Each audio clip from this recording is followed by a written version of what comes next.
Welcome back. If you just joined us, this is The Press. We're reaching you live from KAFTAN's television studio here in the nation's capital, Abuja. So our phone lines are open. You can call in to make your contributions. Our guest on the show this morning is Evelyn Epelle. She is a journalist. It's good to have you on the show.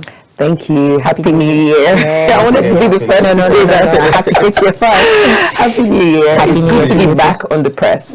Great.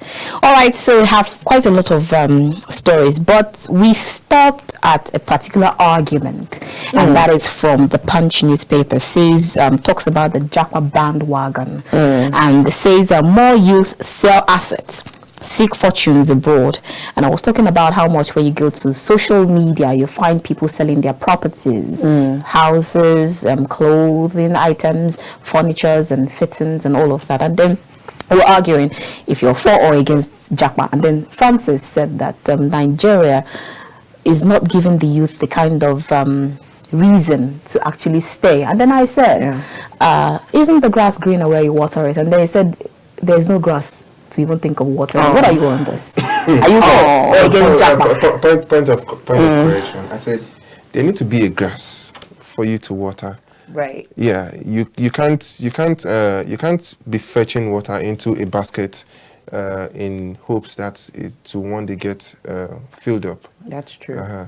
So let's set the records straight there. Okay. So are you for or against JAPA?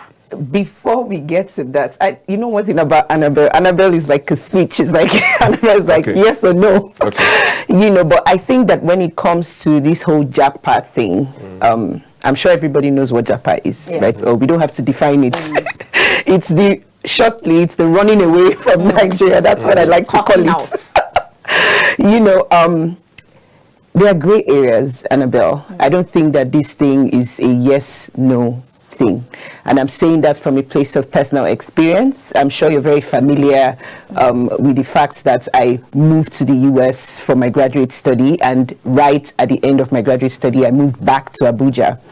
You know, so I'm not just responding to this out of, you know, I see a lot of people arguing about this whole JAPA thing, and I say to them that until you've actually had the experience, you're not able to measure, you know, and you're not able to take good decisions as to what is right or wrong, or am I for or against. And here's why I'm saying that the realities of living abroad is a unique experience that has to be experiential before you speak on it. Okay. You know, and until you've had that experience, you can't really tell if the decision you're making or decision you will make is a good decision or a bad decision. And also, I think when it comes to this whole JAPA thing, you can't use another person's reality or another person's experience to gauge yours. You know, coincidentally, and you know, Annabelle has always been very spot on. Only yesterday, my phone has been buzzing because on Twitter, I responded to a tweet that spoke on this as well. And there was an observation made by a young man who said that he's observed that people who return back to the country after they've JAPA'd, you know, for whatever reason, return back to the country, they tend to, over time, succeed in comparison to people who never left the country. So he was asking that, what are the reasons for that trend? And I responded by saying that it's just the exposure and then the networks that's developed from that exposure, and of course the access that gives you when you make that type of movement. And what do I mean? Now that I am back in Nigeria, for example, if there are, say, contacts or people who wish to reach out to the diaspora as some sort of representation, they will just gravitate towards me. So these are some of the benefits that we can sell, and these are some of the things people should be looking at. But Annabelle mentioned something about people selling off their properties and so on and so forth. I think we need to pay attention to people's intentions. You know, it's like, okay, why are they doing this? For a lot of people, especially if you're going through the study routes, which is the one of the most common JAPA routes now. With your relatives, your family. Yes, or any other routes. I can't speak much for anything outside of the Canada. I don't know much about that. You know, you would also observe that funding is an issue. You know, to live abroad requires a lot of funding. I spoke to one lecturer. I don't know if she wants to be named, but we had a conversation yesterday, and she was saying to me that the reason why she's contemplating the whole JAPA thing is because as a lecturer here in Nigeria, that even a janitor in the US earns way more than she does, you know, and she shared her experience during the strike, what she had to do. She even lets me know and sent pictures and evidence that she's a farmer. In order to cater to her family, she grows her own food in her house, you know, and that's kind of what sustained her in that period. Otherwise, she felt like there was no other way. So just like Francis was saying off camera, that you know, Nigeria has done a lot of people dirty. You know what I mean? And I think I want to sort of speak to that conscience. I want to use this as an opportunity to speak to that conscience. If you go on Twitter, you'd see my bio says bright Nigerian citizen. I've never been shy of, you know, saying that I am a proud Nigerian patriot. I always speak well of Nigeria. Sometimes, no matter the situation, and you know, I've seen recently that there is need sometimes to stop and really evaluate certain situations. And I want to now speak more to what Francis was saying. Nigeria as a country needs good leadership. Once we're able to fix that aspect of our polity, what you then see is a new form of inspiration. So now you just actually touched on the next question I was going to ask. So does it actually mean that 2023, do they believe that even in the next administration that will come in, they would not be able to curb the menace or the hydra-headed challenges that Nigerians are going through so as to stop that bandwagon? But do we even want to stop it? I mean, and I'm asking that question because why should we stop it? Cross-cultural exchange is something that should be promoted any day, anytime. Like I said, it all comes down to intentions. Why do you want to go abroad? Now, talking about intentions and talking about leadership in 2023, for me, I believe the people get the kind of leadership they deserve. Yeah, if there's a country... Do you have your PVC? Because I have my PVC. Of course, I have my PVC. Okay. These are the type of Nigerians I want to speak to. Secondly, I want to take you back to the statement you premised your submission on, which is the fact that the intentions of moving out, and also you can't really talk about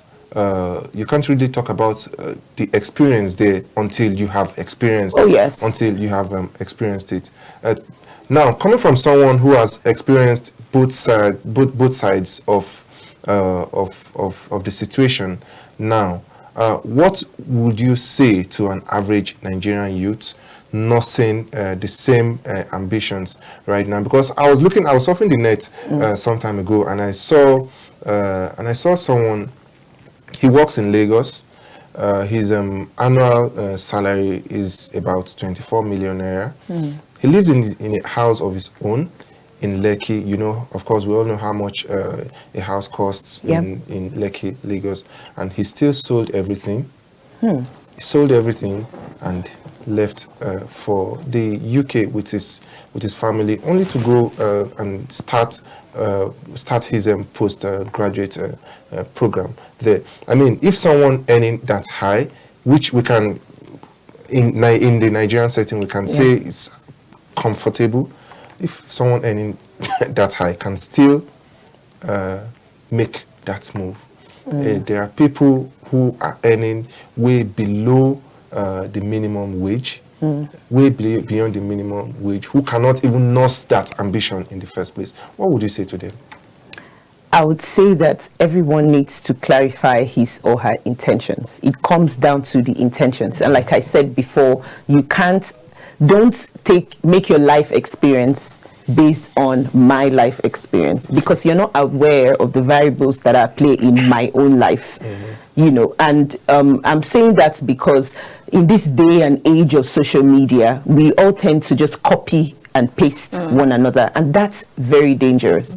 You know, that you see someone on a plane going to London with their family does not mean that you have to pack up your family and also go to London. You need to understand why that move was made. how that move was even funded. I told you that funding is such a big issue. And I hope that maybe now or in the future we'd really look into things like the welfare of Nigerians living in diaspora, because a lot of people making these moves are making it rather rashly. And so when you arrive at a new environment and starting all over again, you know, let's not go into that. You know, let's just focus on this JAPA thing. Clarify your intentions. Because if you don't clarify your intentions, what happens is you JAPA based off an ideology, or you JAPA based off a perception rather, and then you arrive at your destination, and that perception shifts to a reality that looks like hogwash to you. Exactly. You know, so clarify your intentions, and I always say that ensure that your move is stress-free. You know, when I say I'm a Nigerian patriot, one of the things I always say to people is, no matter the backlash, which often happens, that you receive when you flash a Nigerian passport in any foreign country, once you leave this country, I still want to believe that I am innocent. I haven't broken any laws, right? And so after whatever security checks or routine checks, I've always been allowed into countries or territories that I've always wanted to go into, you know, provided you aren't doing anything illegal. I feel like this idea that we need to leave our country, we need to run away, I think that generally it's really hurting our esteem as a country, you know, because what happens is you tend to arrive abroad and sell a narrative that something is fundamentally wrong with your home, that's why you're running. A lot of Americans come into Nigeria every day. You know, it's just that nobody talks about it, you know. But I just hope that more and more people can speak on it with reasoning, good reasoning. What are your intentions for moving? If the country is not working well for you and you've been able to plot new coordinates in a new environment, I'm 100% for it. Whatever we can do to support that move, I think we all should. And always remember that Nigeria is your home. So at any point in time that move feels like it's not the move you should have made, settling back home is never an issue. All right, before we leave that this JAPA story, we'll just in few seconds now. A few weeks or months ago, we heard one particular former governor and senator that I'm also saying that those countries that are collecting Nigerians or Nigerian youth, they are very wicked, they're heartless, and they give them a lot of names. And then you have Answela Breverman, the UK home country, saying that most people that are coming into the UK are mostly Nigerians coming with their relatives, and they're like more. So that you have some other person saying that please just JAPA for your own. So is it actually right for the senator saying that countries that are accepting these people, because you also have UK saying that they're looking for teachers, so now that's now the new wave, everybody wants to become a teacher or just marry a teacher and then just move away. So do you think that making such statements for countries that for him making such statement that countries accepting Nigerians or accepting people who have built overtime skills and expertise, and then you accepting them, then that means you're wicked? Is that one right thing to say?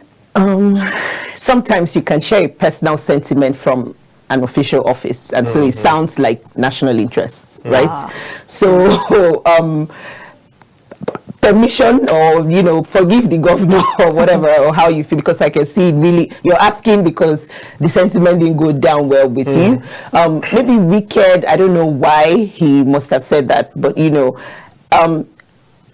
I am able to function and operate the way I do today because the government of the United States actually created platforms and infrastructure that I benefited from.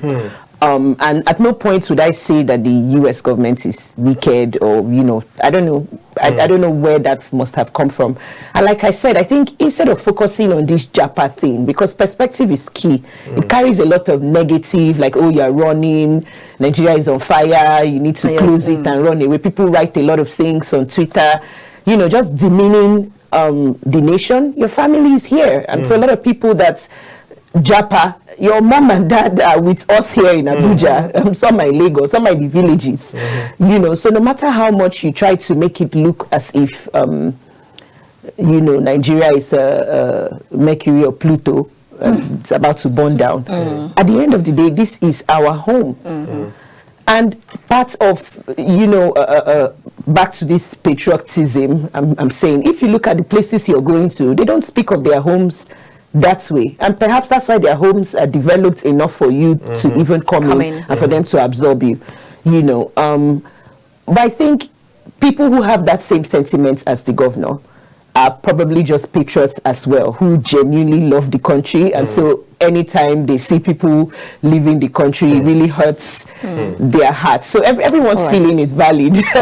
For me, if that statement had come from a normal citizen that has never held a public office, I would have shared in his sentiments. But coming from a governor, I would rather reserve my governor. I would rather reserve my comments. Yes. Because if I have the opportunity to personally respond to him one-on-one, he may have to apologize to Nigerians what he did in his time.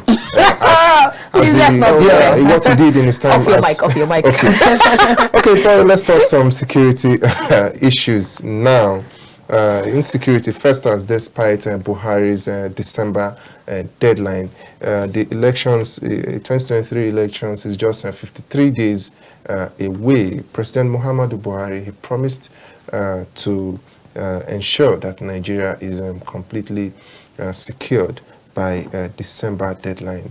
This is January right now, and since his promise, 1,321 persons has been kidnapped, 671 has been killed. That's quite a number.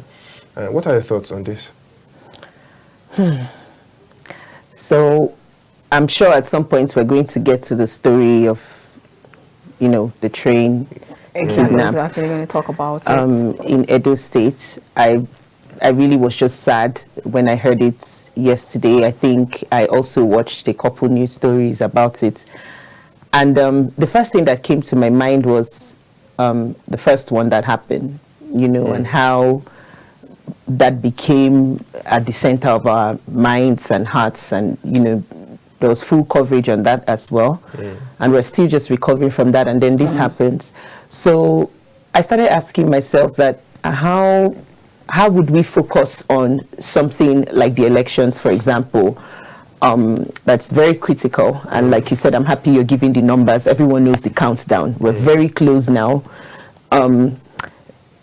Is this sending a kind of message to Nigerians that we need to be more alert, we need to be more security conscious, or what exactly is this sending? So I haven't really marinated that, because of course there are a lot of emotions involved. These are people's family, and there are a lot of people who are going through a lot of anxiety and trauma right now and being depressed over the situation because it affects them directly, but for the bigger picture is that we can't afford to lose focus on anything. So let's not make it look like we have to pick one thing over the other. Should we focus on the elections, or should we focus on security? We need to focus on everything. And it's possible to focus on everything because we have structures in place. So the security agencies should do what security agencies were set up to do. And the agencies and bodies that are responsible for coordinating this election will do what they were set up to do. And if everybody can be at their posts and function well at their posts, I think we don't have any cause for alarm, really. It's a very sad situation, but that's how I think I want to approach it. So it's not like, so this has happened, so everybody would leave their post and run to go and get the train victims. Then we wouldn't air this program anymore, and would lose focus from what we all need to be focused. Okay. So I'm taking a cue from where you just landed. I'm going to ask you two questions, and I'd like you to unbundle them in one breath. Now, you talked about security people should be to do what security agencies should do. Now, still talking about the Edo train attack. On the Punch newspaper says soldiers, police, vigilantes track abductors as 31 passengers missing. And then you have on Vanguard newspaper says on the Edo train kidnap, theory struck because there was no security in station. And then on The Guardian says search ongoing for 31 abductees in Edo train station attack. 1 victim escapes, suspect nabbed, ongoing interrogation. So quite in all of this, isn't it time for us to actually penalize or go straight to these security officials who are supposed to be on ground where these things happened? Could J train attack happen and then no heads were you didn't hear of heads rolling, people being sacked or all of that? The train attack in Abuja happened, you didn't hear of any sack or any prosecutions, and now this one again happened. So then you just have people coming out to say that we condemn the attack. Shouldn't we actually go way beyond condemning this attack and then going straight to who was the DPO of police in that state region, and then go straight to make heads roll? That's one on the side. And then secondly, you talked about how much all of this might affect the elections. You actually think that with all this enthusiasm that Nigerians are having with regards to the elections, we're ready to go straight to 2023 elections? Do you think this will actually water down their appetite and then cause some kind of voters' apathy? So that's where I was going when I said we can't afford to lose focus, because as soon as you lose focus, you start. Already my mom said to me, I'll talk about my mom. Hi, Mom. My mom was telling me that, oh, you know, I know you're all excited to vote, but on that day, make sure you wear your canvas and get ready to run. You know, and that's the same mentality a lot of people have. And I'm sure a lot of other people's mothers are saying that to them, and that's not the type of energy we need to go into this election with. Why am I running? Really? If, like I said, we all focus, everybody focuses on their posts. You know what I mean? It's like the security agencies are doing their job, those coordinating the elections are coordinating it. I don't think we have any cause to run anywhere. And to the first question that you asked, you know, just to bundle all of that together, you used the word penalize, right? And you also talked about punishments for they say, oh, who is the DP and all that. Generally, we are an interventionist society.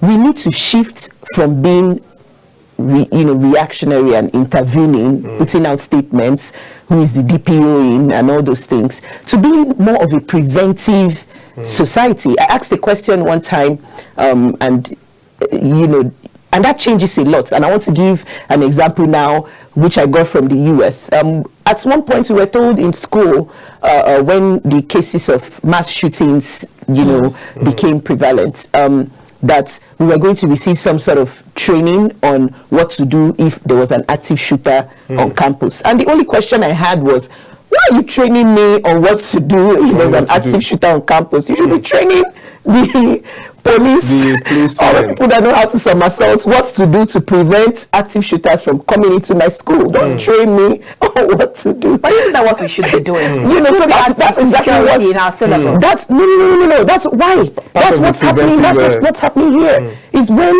the security agencies are not doing their job, it now trickles down, then I would now start doing Mortal Kombat. No, Annabelle. That's what I'm saying. We need to be a preventive society.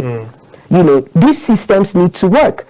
Look at what happened. I don't know the experience you had collecting your PVC, but it was seamless. Oh my God! I don't think anybody who saw me collecting my PVC would recognize me.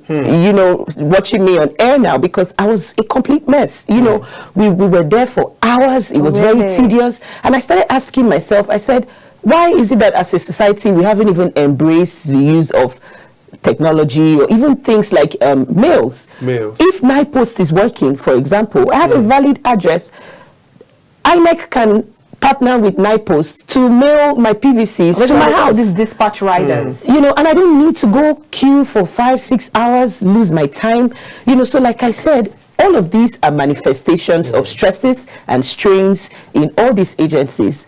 What needs to change is that we all need to focus. Everybody needs to ask themselves, what is my responsibility? Live up to that responsibility.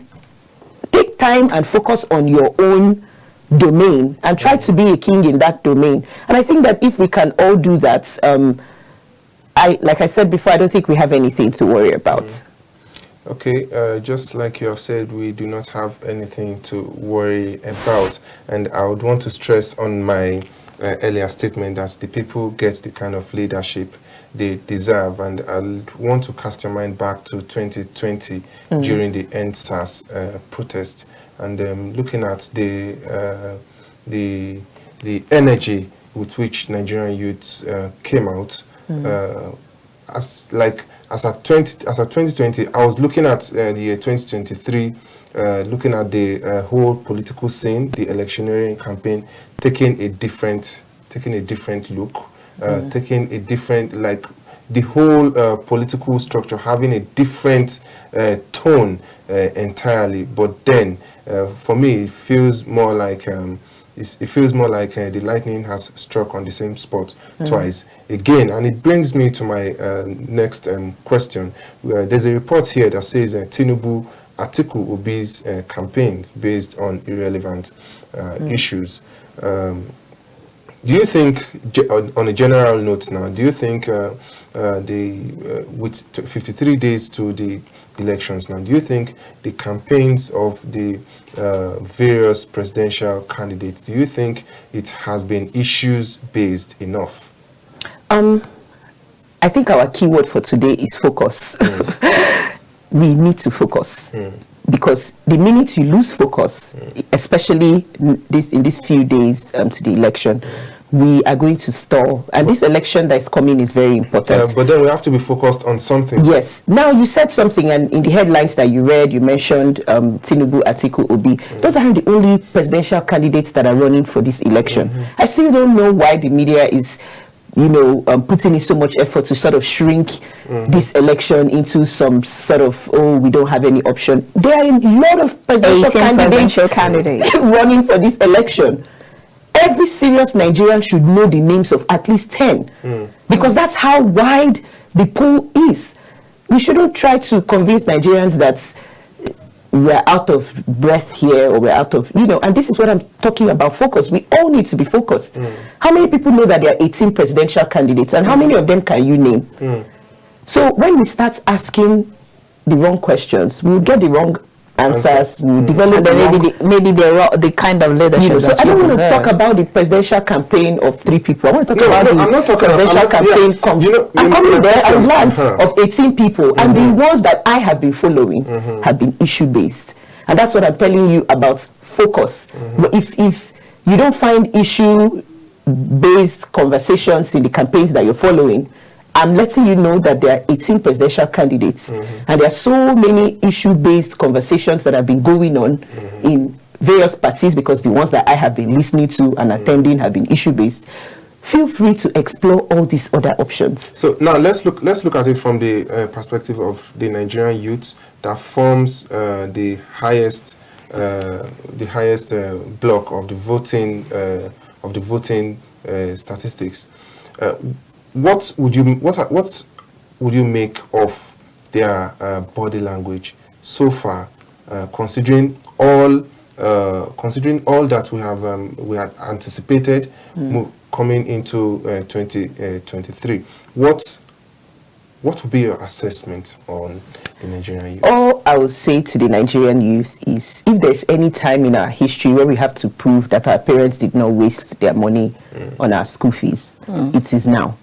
If you've ever been looking for an opportunity to prove that you, to an extent, can comprehend the times, everyone can feel within us that there needs to be improvement. We can't afford to retrogress. I think that if there's anything that unites us, it's that idea that there needs to be forward movements. We can't afford to move even half an inch back from where we're standing right now. It has to be many miles forward. If we can all at least rally around that idea, I think that one way I can speak to the conscience of the youth would be to say, research. If you can spend time on TikTok, if you can spend time on Instagram, if you can spend time on Twitter, if you can spend time on Facebook. Or the new one that is coming. I don't want to mention there's a new one. I'm getting old. Titans. Okay, let me just, it's small. Titans. Oh, okay. That one, come on. Okay. That takes a lot of youth attention. Okay, I'm getting old and boring, so I don't know all those names. But if we can spend time on all these platforms, we can also spend time on the INEC websites, trying to find out the location of our wards. We can try to find out, if you're like me, who you're voting for the first time, you'll be reading up about the electoral process, what to expect on election day. These are the type of activities I want to see. Personally, I don't want to engage or hang out with anybody who doesn't have a PVC. And that's a personal choice I've made from now until February. If you're my friend and you want to hang out with me, you want us to have any sort of social activity, you need to show me that you are ready and prepared to vote. But what if I have my PVC, but I just have it for account's sake? No, I think that even having your PVC alone is a step forward. Yes, it's a big step. And why should you, let's speak to that group of people, why should you have a PVC, be in Nigeria, be eligible to vote, provided you're not out of station, because I know some people have issues, just like there are valid reasons. But if you're within station and you can be accredited to vote, why should you take the decision not to? That's an irresponsible decision. You need to change that decision. I agree. All right, before we let you go, finally, The Guardian says Sanwo-Olu urges Nigerians to shun evil predictions ahead of general elections. With all of this prophecies coming back and forth on who would become the next president and all of that, and we already know that Nigerians listen more to their religious leaders and their traditional leaders, even sometimes more than the government, because of this trust deficiency already there. So what are your thoughts on this, very quickly, before we let you go? But before we go, let's quickly take this first caller. Hello, good morning. Good morning. Good morning, sir. Okay, so tell us your name and where you're calling us from, very quickly. Your name is what? Hello. Yes, we can hear you. Go ahead. Hello. We can hear you. Okay. Call us back if you can. All right, please, very quickly. So I would say that the religious leaders, the ones that I've listened to, have been very mature so far. Some of the presidential candidates have leveraged the opportunity of all the religious wave that came through the Christmas up to the New Year to even do some campaigning. Like I said, it's allowed, right? That's why it's a campaign. If you want to campaign under the rain, that's valid. Anything you want to do to advance your interests, I wish all the presidential candidates very well.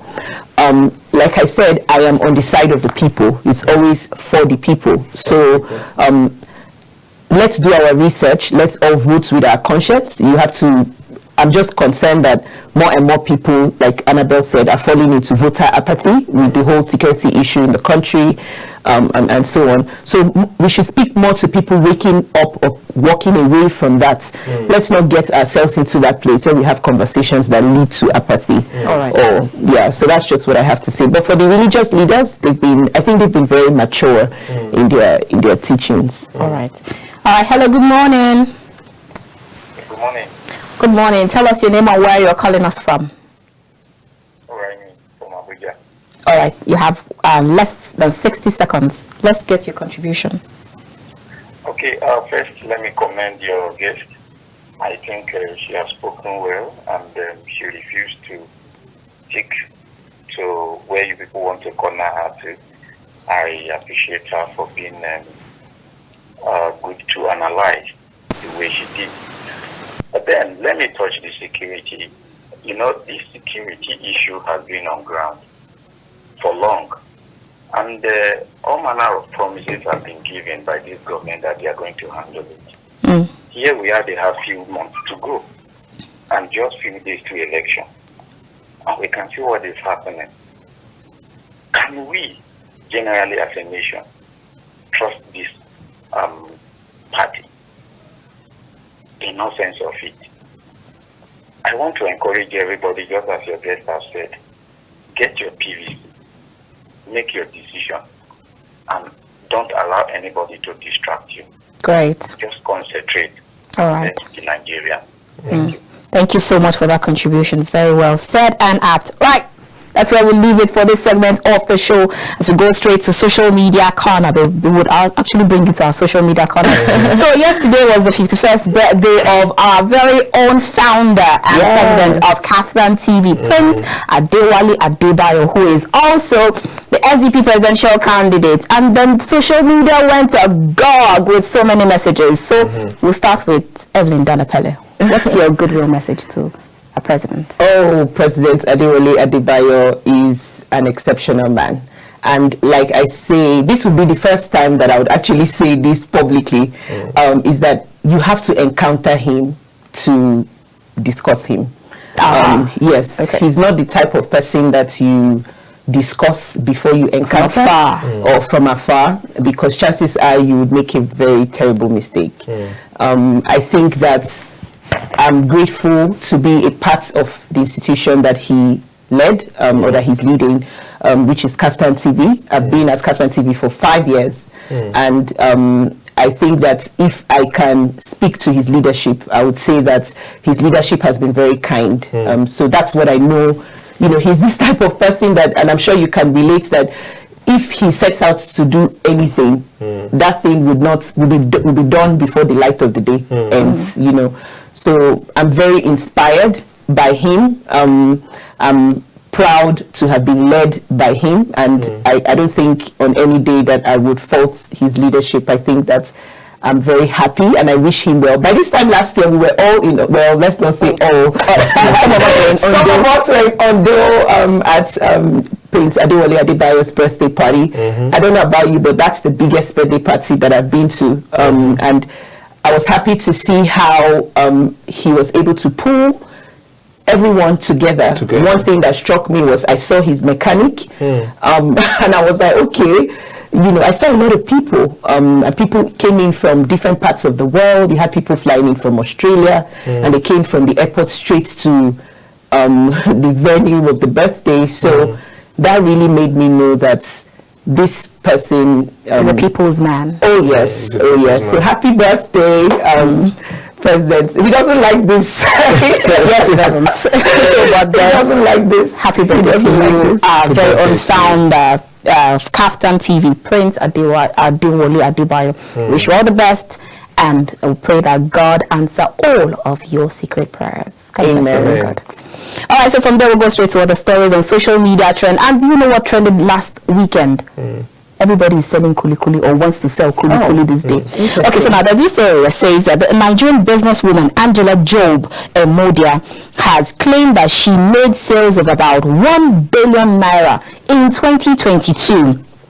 Doing what? Take a look at this. Says that she was selling local spice groundnut cake that's called kuli.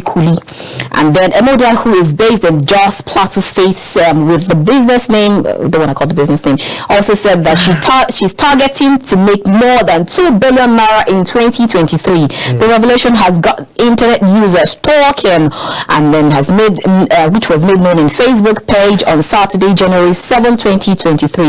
Okay, it's quite a long story, but then my own is selling kuli, 1 billion naira sales for kuli.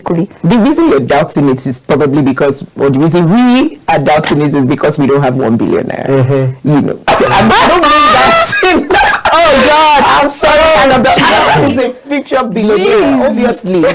Obviously, Annabelle is going to make 1 billion soon. I'm very sure about that. But I'm saying that the way Nigerians respond to money and the way we think about money, it's like, oh, 1 billion. 1 billion is actually not as much as... It's not as much, but at least it's 1,000 million. Yes, it is. It's a lot of money. But I don't want to say this in a way that 1 billion is a lot of money. But I'm saying that the effort it takes for her to do this, if what she said, I don't know if you read the full story, because you see now, these are the issues. Some of a lot of people say that, oh, the story is too long. No, that she was exporting. If you read the full story, it makes sense. You can actually tabulate it mathematically. It makes sense. You know, and I think more and more people, instead of doubting the story, should ask her to put out the methodology for which she accomplished this. And this can be a business plan. And I'm happy to hear that she's exporting kuli, which is a local product that can fundamentally boost our exports in this, you know, age and time of the African Continental Free Trade Agreement. more and more people should give someone the benefit of doubt. If someone has said, you need to send me this lady's contact. If someone has said that she made 1 billion naira from selling kuli, please, I want to be friends with that person. For me, when I saw the story, like there was no iota of doubt in me, because I remember there was a time that you want to eat pounded yam, you have to get hefty men to do the pounding. Yeah. And after pounding, you're tired. You don't even have the strength to eat it. But now life is so easy. Someone sat somewhere, and what if I process this? And in 15 minutes you have your and someone sat down somewhere again and said, okay, I can make a machine. I can make a machine that will get this thing ready in the next 5 minutes. And these machines are produced by Nigerians. Yes. These machines are produced by Nigerians, so there's no way I could have faulted her. See, now that you've talked of pounded yam, I'm starting to lose focus. I have my PVC. Okay, I'm happy to hear that. No, I have my PVC. You talked about pounded yam, and you don't hang out with people. I'm interested in that. All right, so please, you guys should stop bashing or hating on the woman. Yes. Just ask questions. How did you make it? How did she do it? How did you do it? I want her to put out a methodology for how she did that. Let me write a business plan. Help me. If she has hit $1 billion, and she also spoke about exports, you can also sort of like teach other small business owners how to export their products and services outside the country. And it makes sense. If she's receiving forex, I think 1 billion, she can make that definitely. in the time. Yeah. Definitely. Okay, so we have a lot of stories to roll out on social media, but then our time is fast spent. We just have to let you go, but definitely we'll bring you more of that tomorrow here on The Press. Okay, before I let you go, I know I'm beginning to sound like a broken record, but then I have got my PVC. Have you gotten your PVC? It is now closer to you. Go straight to your ward and get your PVC and stop all the talking. Put your mouth where your put your vote or your thumb where your mouth is. I will see you tomorrow. The nation's capital, Abuja. I am Annabelle Orji. Good morning. And I am Francis Adeniyi. Do have a nice day.